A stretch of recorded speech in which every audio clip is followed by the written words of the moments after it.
Bom dia, queridos amigos e irmãos da Casa do Coração. O assunto de hoje é Bem-aventurados os aflitos. É o capítulo 5 do Evangelho segundo o Espiritismo e é um capítulo muito importante. Nem tanto pelo tamanho, que são 30 páginas, é um dos maiores, mas pelo assunto são as bem-aventuranças que Jesus nos ensinou no Sermão da Montanha. É um capítulo que vale a pena ser lido, mas que eu aqui não posso, com tão extenso que é, falar muita coisa sobre ele. Eu vou apenas citar alguma coisa de alguns itens e vou ficar mais presa às instruções dos espíritos que eu quero partilhar com vocês uma, não vou dizer descoberta, né? Mas um conhecimento que eu tive. Então, o primeiro item fala na justiça das aflições.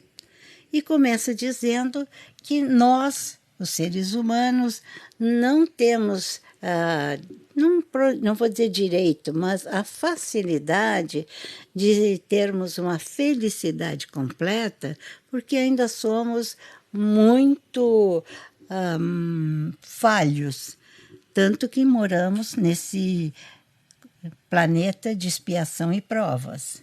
Mas também porque o ser humano costuma colocar a felicidade na posse de coisas materiais. É dinheiro, é poder, ou então no sentimento de outras pessoas. Mas a felicidade não é nada disso. Ela não está interessada nisso, porque a felicidade é um estado de espírito em que a gente se sente plena. E só quem sente essa felicidade constantemente são os espíritos mais elevados que não se prendem às misérias que cercam. O segundo item é causas atuais das aflições.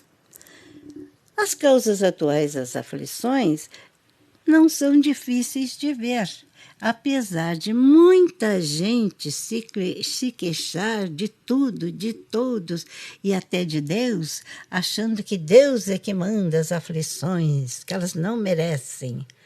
Mas, na verdade, Deus nem dá prêmio e nem castiga. Ele é muito mais inteligente do que isso. Ele fez as leis divinas e, por elas, como a de ação e reação, que tudo que nós fazemos, nós recebemos de volta. Então, ninguém tem que se queixar de nada, porque sabe que plantando tem que colher. O terceiro item é causas anteriores das nossas aflições. Também aí é fácil de nós reconhecermos, porque, em geral, essas causas vêm em coisas no nosso corpo.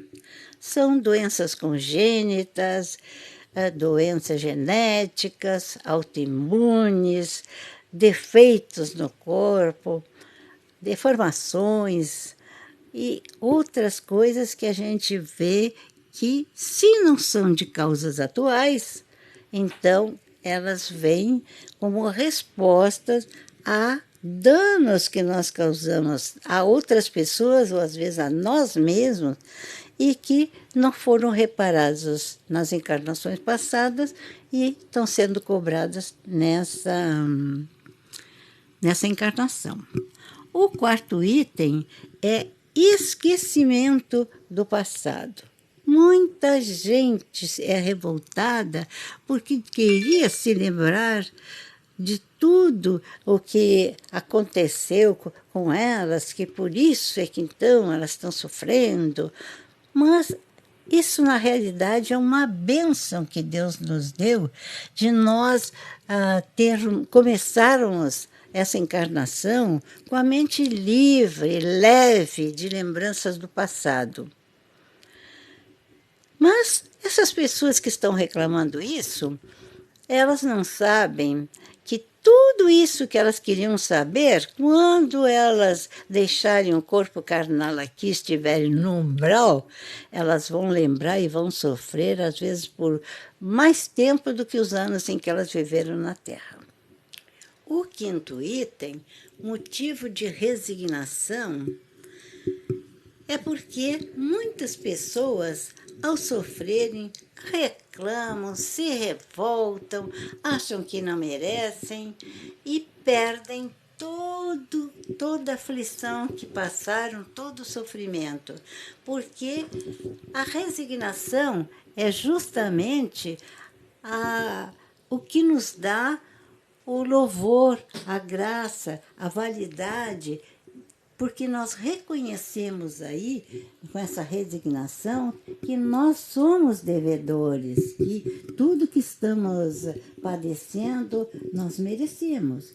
Mas se a pessoa reclama e fica inconformada, não aproveitou coisa nenhuma, porque ela não mostrou que ela está arrependida e que acha que merece.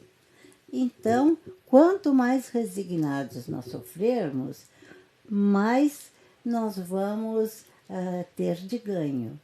Eu não sei se vocês repararam, mas eu pelo menos reparei pelas pessoas que eu conheci que sofriam de câncer, que elas em geral não reclamam.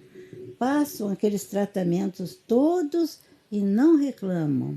Essas é que estão certas, porque estão reconhecendo que de alguma forma mereciam essa doença. O item seguinte é suicídio e loucura. Vale a pena ler este item, porque, como dos outros também, né? Porque coisas interessantes a gente fica sabendo. Finalmente chegamos às instruções dos espíritos. Foram 13 instruções de espírito neste capítulo. Umas 3 são do mesmo autor, mas as outras todas foram de outros autores. Alguns conhecidos meus e outros desconhecidos. Entre esses desconhecidos, eu vi o nome de uma senhora e fiquei muito curiosa. Fui procurar saber da sua biografia e me encantei. E quero compartilhar com vocês, porque ela foi uma contribuidora para a feitura dos livros de Allan Kardec.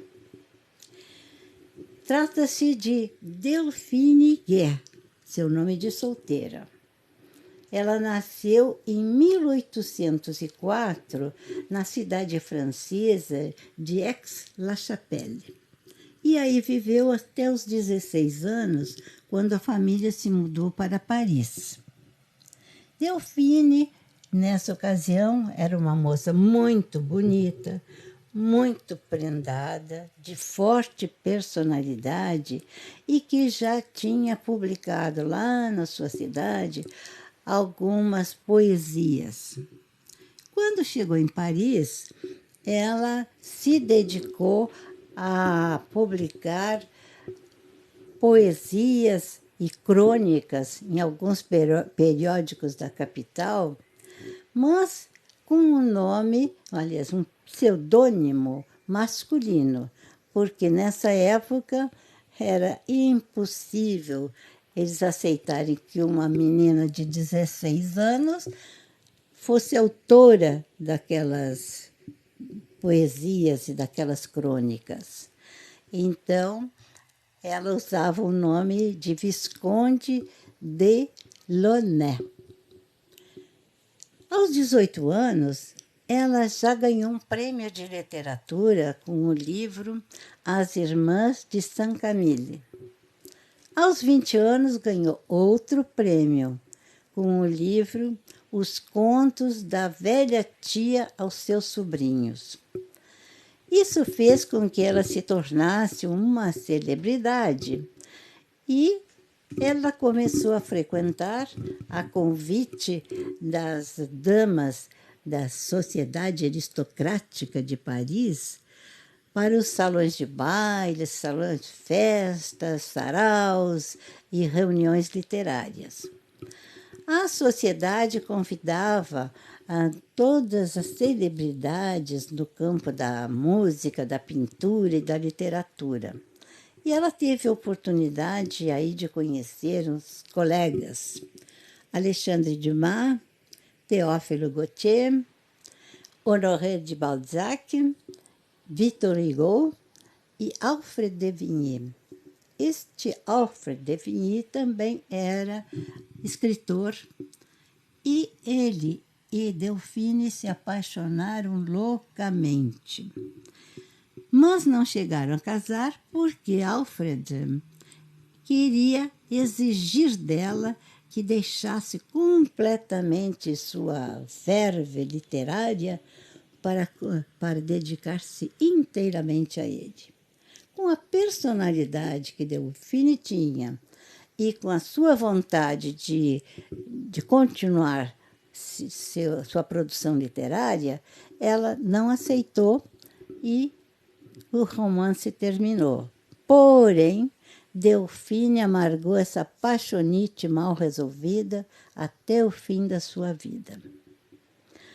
Algum tempo mais tarde, em 1831, um outro apaixonado por ela, o Émile de Girardin, jornalista, político importante e fundador do jornal La Presse, pediu-a em casamento e ela aceitou. Delphine também se tornou jornalista depois do casamento. Estudou jornalismo e foi trabalhar no jornal La Presse desde 1836 até 1848, 12 anos. Nessa ocasião, o casal foi vítima de uma tragédia pessoal muito grande. A única filha deles, Leopoldine, e seu marido, Charles Vaquier, morreram afogados durante a viagem de núpcias, num barco, num lago perto de Paris. Este momento de tragédia transformou a vida de Delphine, que se tornou amarga, triste e já não queria mais frequentar os salões de festa. Mas neste mesmo período apareceram as famosas mesas girantes e que estavam em todos os salões parisienses como um tipo de brincadeira. Mas ela se interessou logo querendo uma coisa mais séria, menos fútil do que a vida que tinha antes, e ela queria estudar, queria saber a verdade desse mistério. Na mesma ocasião, o senhor Hippolyte Léon Denisard Rivail, o professor Rivail, também começou a frequentar essas reuniões. Delphine passou a organizar nos seus próprios salões esse tipo de reuniões. E o professor Rivail começou a frequentar. Foi onde eles se conheceram. E ele, vendo o interesse, a lisura, a inteligência e as intenções de procurar a verdade de Delphine, ele prontamente começou a emprestar livros, ensaios e tudo que ele tinha a respeito dos espíritos. Não demorou para ela tornar-se a médium intérprete das mesas girantes. Ela colaborou com Allan Kardec no Livro dos Espíritos. E o Livro dos Médiuns tem uma citação em que ele chama as mesas girantes de mesas Girardin. Ela colaborou com ele durante muito tempo, até a sua morte em 1855. Portanto, aos 51 anos de câncer e em Paris. Mas 6 anos depois, ela morreu em 55, e Instruções dos Espíritos, do capítulo 5, está datado Paris, 1861, então 6 anos depois, ela já estava contribuindo como espírito para as instruções. Ela foi uma pessoa de muita importância nessa época de machismo e muito amiga de seus colegas de literatura, principalmente de Victor Hugo, de quem ela se tornou amiga da família e a quem foi visitar no exílio, porque essa foi uma época, 1851, de muitos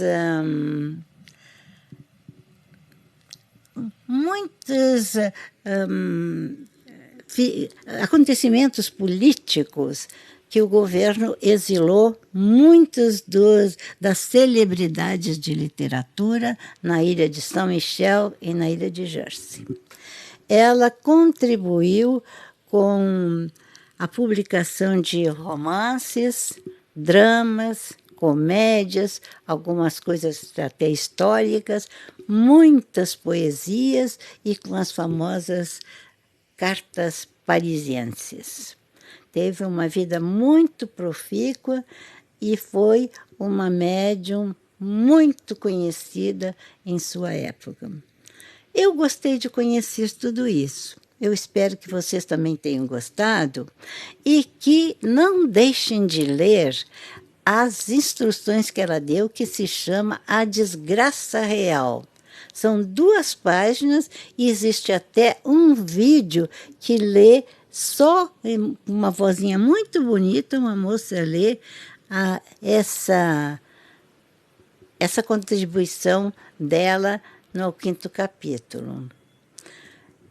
Para resumir, o que ela fala ali nessas 2 páginas é que todos nós sofremos todos os tipos de aflições, mas que todas elas, uma hora passam ou com remédio ou porque ficamos boas, mas que a desgraça real, a pior delas, é aquelas quando nós trocamos alguns momentos de prazer por consequências lá do outro lado, que duram anos e anos, às vezes mais do que nós vivemos na Terra, para serem sanadas. Vale a pena ler. Eu espero que vocês tenham gostado e até a próxima semana. Fiquem com Deus. Aliás, fiquemos todos nós com Deus. Tchau!